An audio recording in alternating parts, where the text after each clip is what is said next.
Selamat malam, Assalamualaikum warahmatullahi wabarakatuh. Berjumpa kembali dengan saya Kasim. Kali ini kita akan membahas tentang perjalanan atau biografinya Ratu Lembah Rengganis, tentang episode yang kemarin, melanjutkan episode yang kemarin. Nah, bagaimana keseruannya? Kita langsung saja berbincang-bincang dengan Ratu Lembah Rengganis. Jadi gini teh maksudnya.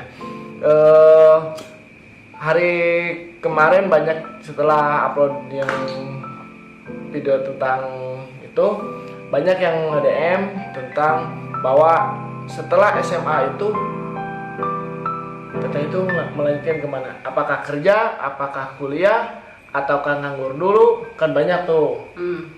Ya, jadi setelah SMA itu Teteh itu lanjut kemana? Nah, setelah SMA kan ada jeda tuh untuk beberapa minggu, beberapa bulan dari situ setelah lulusan. Ya. Nah, Teteh pernah dengar atau mungkin bukan pernah dengar ya, memang terdengar sekali. Teteh ngomong kalau misalkan kamu diam di rumah, berarti kamu dapat jodohnya orang rumahan, tetangga. Terus kalau misalkan kamu kerjanya di pabrik, berarti kamu ruang lingkup pabrik jodohnya karena jodoh itu biasanya kan terdekat dari lingkungan kita. Nah, terus Teteh berpikir nih, pikir nakal dikit. Nah, kalau gua sekarang kuliah nih, berarti gue dapat orang kaya dong. Berarti kalau berpikirnya kalau kerja itu pasti bakal dapat orang kaya atau pabrikan. Ya, kalau misalkan orang pabrik, kita kerja di pabrik nih, otomatis jodohnya itu orang dekat pabrik-pabrik gitu. Ya, ruang lingkup pabrik itu. Nah, terus Teteh berpikir, ya kalau misalkan gua ini kuliah, berarti gua dapat orang kuliahan dong. Karena dulu identik di pikiran Teteh yang awam sekali, orang yang kuliah itu pasti orang kaya-kaya. Pasti. Nah, terus Teteh berpikir kalau gue lelah jadi orang miskin, yang dengan penuh banyak hinaan. Ingat nggak, yang namanya orang terhina karena apa? Karena nggak punya uang. Karena kesengsaraan. Karena kita tidak memiliki apapun yang harus kita banggakan. Karena tidak munafik. Yang Teteh pikir saat ini, mereka memandang kita itu harta. Jadi kalau kita tidak memiliki harta, ya itu hinaan. Nah, terus Teteh berpikir jauh-jauh hari, belum ke arah situ ya. Teteh berpikir, yang penting Teteh berpikirnya kalau gua nikah sama orang, kalau gua kuliah nih, gue pasti nikah dengan orang yang kaya. Nah, terus inisiatif Teteh ngomong lah, bukan ke nenek, bukan. Waktu itu mama datang kan ke rumah, ke nenek gitu, nengok nenek, nengok kita, nengok semua. Nah, terus Teteh minta ke mama kan, Mah, minta izin dong kan gitu. Apa kata mama teh? Ini kan sekarang udah lulus sekolah nih, SMA. Selama ini kan Eri nggak pernah meminta apapun nih ke mama kan gitu. Masih di Cikalong berarti itu? Iya, masih di Cikalong karena mama datang ke Cikalong. Nah, udah gitu teh, minta apa kata mama teh? Ya minta Erni beri kesempatan untuk menginjak bangku kuliah dong. Gitu. Terus kata mama, biaya dari mana kan gitu. Karena waktu itu nggak sempat untuk biaya kuliah itu karena mahal. Waktu itu alhamdulillah saya tidak mungkin meminta kepada ibu kalau tidak melihat dari mengukur kemampuan orang tua. Nah, terus kata mama waktu itu, dari mana uangnya kan gitu. Tapi kan ini bukan kuliah selamanya mama kan gitu. Ini pengen dapat jodoh orang kuliahan kan gitu. Niat awalnya. Udah ngomong langsung 4 bulan lah, atau 1 semester lah, atau 2 semester lah. Yang penting ini dapat jodoh, mudah-mudahan Allah memberikan jalan kan gitu. Nah, kebetulan waktu itu mama nggak entah berpikir apa ya, kata dia ya sudah, coba gitu. Diizinkan. Alhamdulillah. Dulu di mana kuliahnya? Di daerah Subang. Di daerah Subang. Nama kuliahannya, kampusnya? Lupa lagi sih, pokoknya mah STIE Subang aja. Sekolah Tinggi Ilmu Ekonomi. Berarti gitu kan. Nanti kalau lulus itu sarjana ekonomi atau SE berarti ya? Iya, kalau dulu. Tapi kan saya tidak meminta ke mama untuk lanjut ke atas karena saya sudah mengukur kemampuan saya dan kemampuan mama. Nah udah gitu ya mama alhamdulillah tuh ngizinin kan, ngizin ya udahlah coba-coba katanya kan. Ya saya daftar, ya alhamdulillah sampai saya di ospek, sampai saya menjalani yang namanya masuk kuliah. Gitu. Biasa seperti ospek mahasiswa umumnya kayak gitu. Biasa kalau dulu kan masih ospek ya, masih betul-betul indah sekali masuk kita kuliah. Nah, jadi tidak. Berarti ospeknya sama seperti mahasiswa zaman dulu ya, seperti militer, fisik dan sebagainya gitu. Enggak terlalu sih, enggak terlalu. Karena ya pokoknya ospek yang dulu masih dalam tahap standar saja yang harus. Jadi teka-teki silang gitu loh. Jadi misalkan ini diibaratkannya harus kita pintar-pintar, cerdas-cerdas. Oh berarti yang ditugaskan senior itu ini, gitu. Jadi masih tahap yang wajar. Masih tahap wajar. Dulu itu dari Cikalong kuliah ke Subang. Apa tiap hari bolak-balik Cikalong Subang atau ngontrak atau gimana? Itu keistimewaan mama saya. Ya.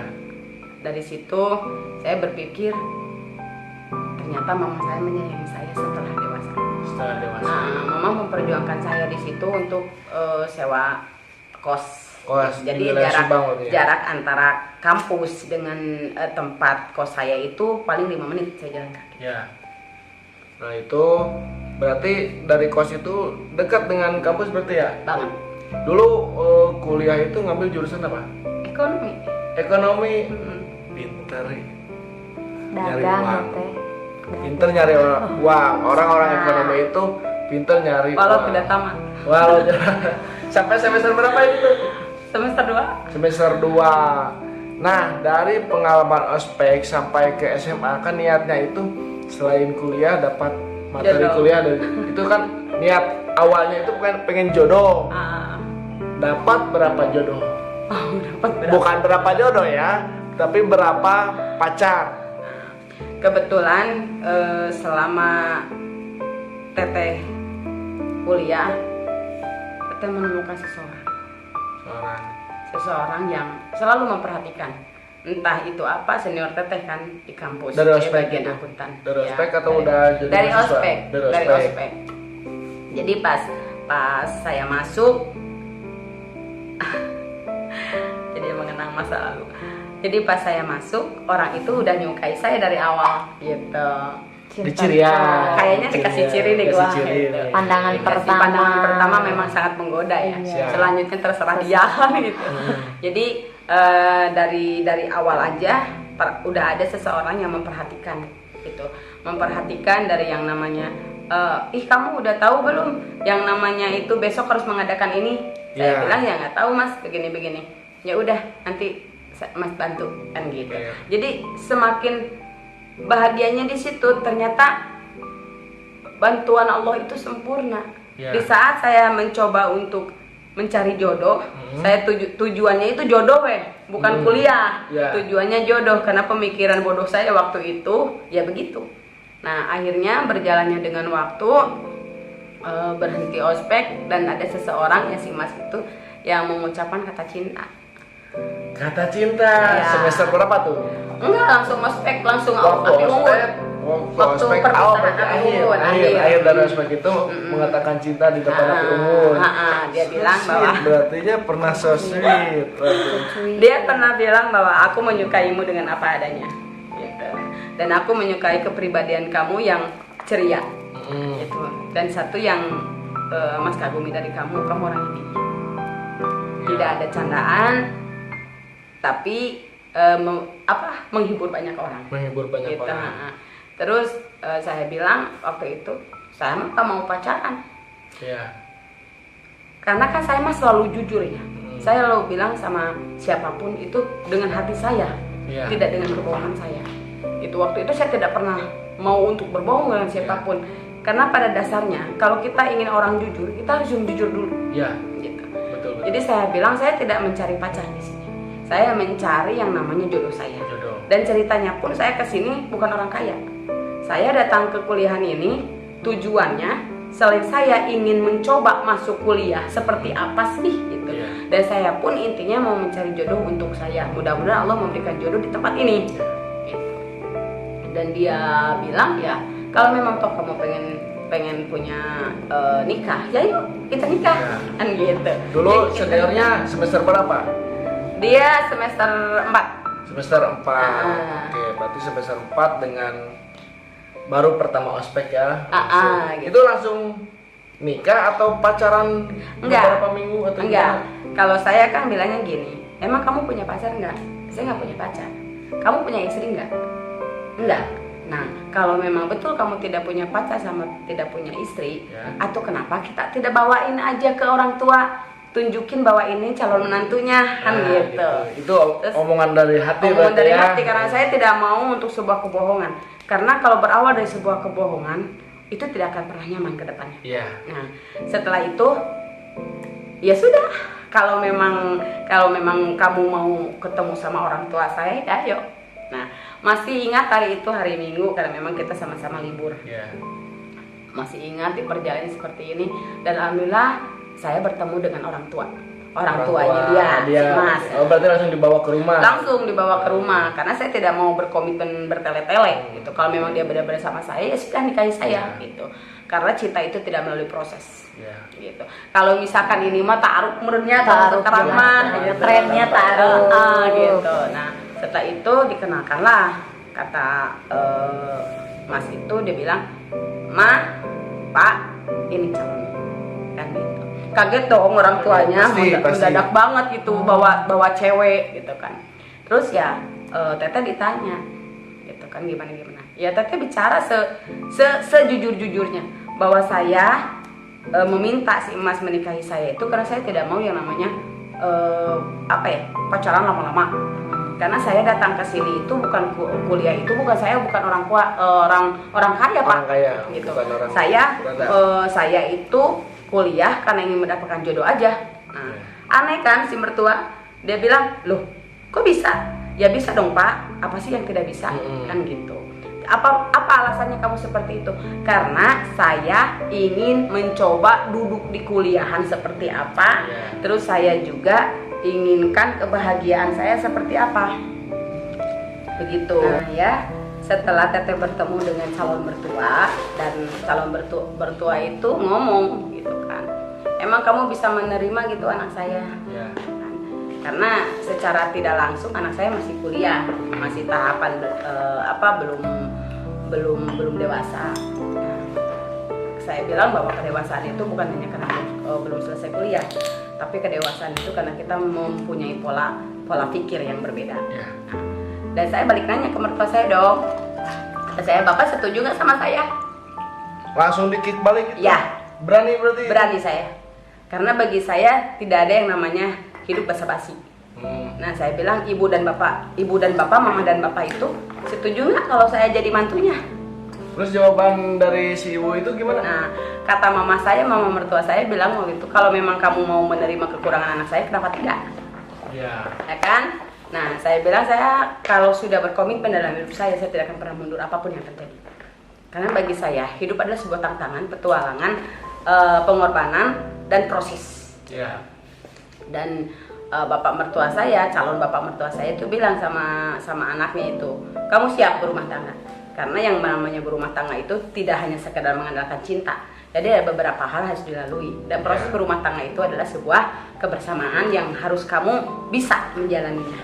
Nah, karena mungkin nggak tahu ya, dia itu mungkin cinta atau gimana. Dia nggak berpikir yang penting, ya udah nggak apa-apa Pak, saya siap menikahi saya kan gitu. Ya udah. Nah, dari situ saya ditatap, saya dilihat, terus dia nanya masa lalu kamu seperti apa? Karena baru kali ini di antara sekian pacar-pacarnya anaknya gitu, baru ini wanita yang berani datang ke rumah dan mengutarakan semuanya. Gitu. Saya kira sih bukan daripada itu juga ya, karena wanita yang mengutarakan maksud pengen nikah ke calon calon mertuanya itu sangat dahsyat loh. Karena tidak semua wanita itu berani. Karena begini, saya tidak mau berpura-pura hidup.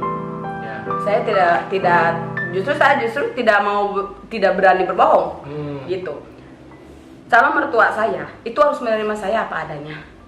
Dan saya berjanji dalam hati waktu itu saya akan menjadi menantu yang terbaik.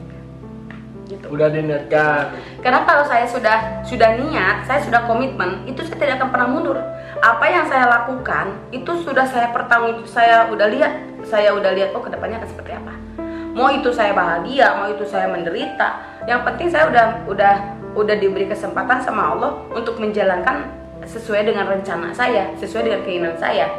Dan ini juga satu pembuktian dari Allah bahwa saya hanya membutuhkan beberapa bulan untuk saya mendapatkan jodoh gitulah.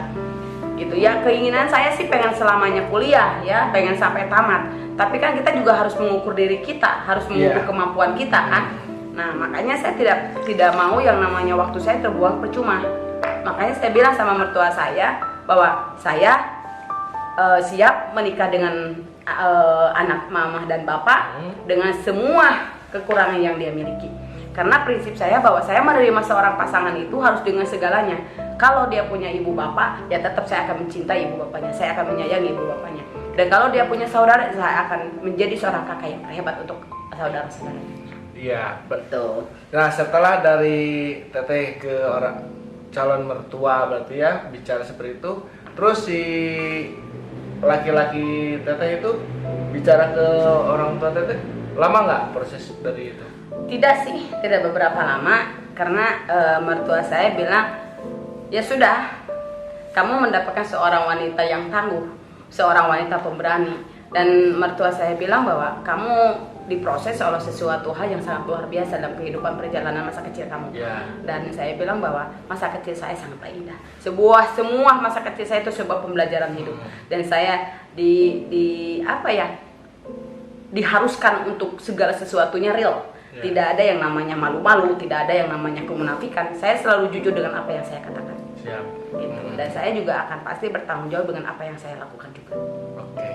Nah, lanjut nih. Berarti pertanyaan untuk menuju pernikahan di cancel dulu ya. Kita flashback ke belakang nih, boleh ya? Boleh. Waktu zaman SMA, apakah punya pacar atau tidak? Jujur. Secara kan teteh cantik nih. Enggak juga sih. Siapa tahu jadi bunga-bunga SMA. Kalau misalkan dari yang namanya suka itu alhamdulillah banyak ya. Banyak. Dari SMP aja kelas 1 saya sudah banyak yang menyukai. Iya. Kalau dulu kan zaman-zamannya itu surat-suratan gitu Surat-suratan, ya. iya, Surat-suratan apa-apa gitu. Pakai kembang-kembang, pakai begitulah cocok-cocok zaman dulu yang kampungan-kampungan tapi indah ya. Harum tidak bisa gitu ya dilupakan. kertasnya. Jadi beberapa orang yang memang menyukai, entah itu menyukai karena keadaan saya atau mungkin karena kehidupan saya atau mungkin dalam segala hal. Saya tidak mengerti tentang itu. Nah, setelah biasalah sharing-sharing biasa. Pacaran dulu kan nggak seperti pacaran zaman sekarang ya, yang malu-malunya bener gitu gimana. Nah, sudah menginjak SMA, tetap orang yang selalu ngasih surat kepada saya itu setia banget gitu. Iya. Setia banget. Jadi ada 2 atau 3 orang yang setiap minggu saya dapat surat tuh dari mereka. Iya. Itu prosesnya pacaran atau gimana itu? Ya jarak jauh lah biasa. TTM-an lah. LDR. Jadi nggak ada yang hal-hal yang lain. Pokoknya asik aja gitu kita lebay-lebayan di surat. Nah, sampai saya menginjak SMA, dari kelas 1 SMA saya mengenal senior saya juga gitu. Nah, seseorang yang saya berterima kasih banget untuk sesuatu motivasi dalam hidup dari dia ya. Nah, kebetulan dia mencintai saya, menyayangi saya, dan ya gimana ya, dia orang yang memberi motivasi saya dalam keadaan saya terpuruk, dalam saat saya pengen curhat kepada siapa ya kepada beliau. Dan dari situ ya biasa-biasa aja sih, pacaran biasa-biasa aja yang ngobrol, ya kita jalan-jalan, kalau pengen bakso ya beli bakso. Seperti itu. Apa aja, pokoknya teman-teman saya itu suka selalu nawarin makanan-makanan apa yang saya suka. Selain dari pacar saya juga banyak yang suka sama saya. Tapi kan saya mah selalu bilangnya ya memang itu kamu siapa, itu teman saya. Ini kamu siapa, teman saya. Semua saya anggap teman.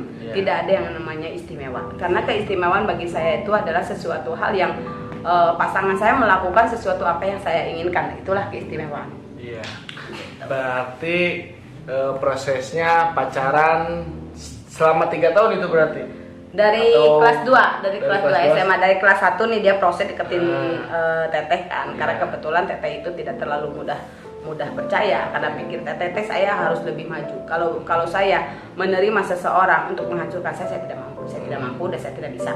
Nah pada akhirnya karena dia gigih memperjuangkan, ya akhirnya PDKT lah. Nah ternyata alhamdulillah dia betul-betul mencintai saya dengan pembuktian-pembuktian yang real dan nyata. Nah kendala ada. Saya berlancar enak sampai kelas 2 kelas 3 SMA. Nah waktu itu kejadiannya sangat tidak terduga. Kebetulan ada saudaranya yang hajatan ya, ada hajatan. Terus kebetulan ibunya pacar saya itu dalam posisi biasa saudaranya, minta dianterin tuh pulang karena tuh hari malam minggu tuh waktu itu dia waktu apel tuh si apel. Terus saya bilang bahwa kamu pulang, kamu ikut sama ibu kamu. Biarkan kalau saya sih no problem, karena sehebat apapun kamu itu tetap tanpa ibumu tidak akan pernah menjadi seorang hebat. Nah akhirnya karena memang pacar saya itu nggak mau, ya akhirnya saya ikutin dong. Saya ikutin antar tuh ibunya. Tapi di situ ada pembelajaran hidup saya bahwa jangan pernah mencintai orang miskin. Kata siapa? Ibunya. Kata ibunya. Jangan pernah mencintai orang miskin. Karena kebetulan posisi saat itu saya sangat sekali hina, sangat sekali miskin. Tidak ada yang saya miliki saat itu. Gitu. Dan saya berpikir, ya Allah ini kesayangan gitu kan. Itu yakin bicaranya, maksudnya ya kalau kita kumpulkan ceritanya lebih menyakitkan lagi. Kita kan lebih dipersingkat ya. Pokok intinya mah, kamu belum dewasa, kamu belum pantas pacaran. Kamu belum gini-gini. Dan kalau misalkan kamu itu cari cewek atau cari cowok itu jangan orang yang miskin. Bicara gitu. Seperti itu orang langsung. Jangan mau pacaran sama orang miskin. Yakin? Yakin. 1000 kali saya yakin. Kok bisa? 1000.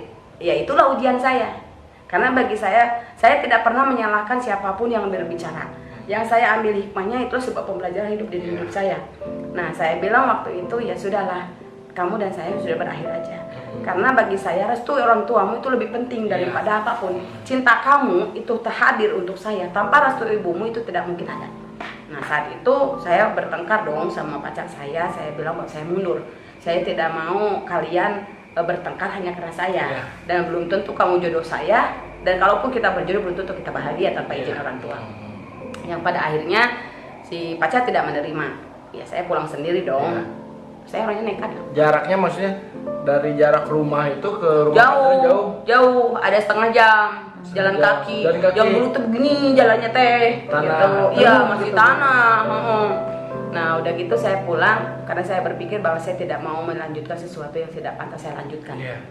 Akhirnya saya pergi, saya menghindar. Terus saya menghindar. Dia cari saya menghindar. Dia kejar saya berlari. Pokoknya satu SMA itu saya sembunyi-sembunyi lah.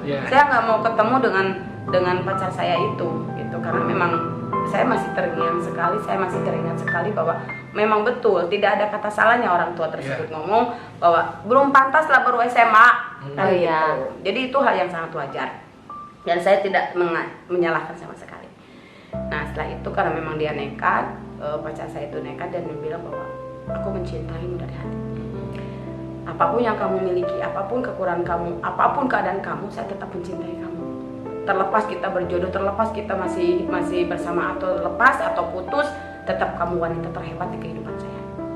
Alhamdulillah.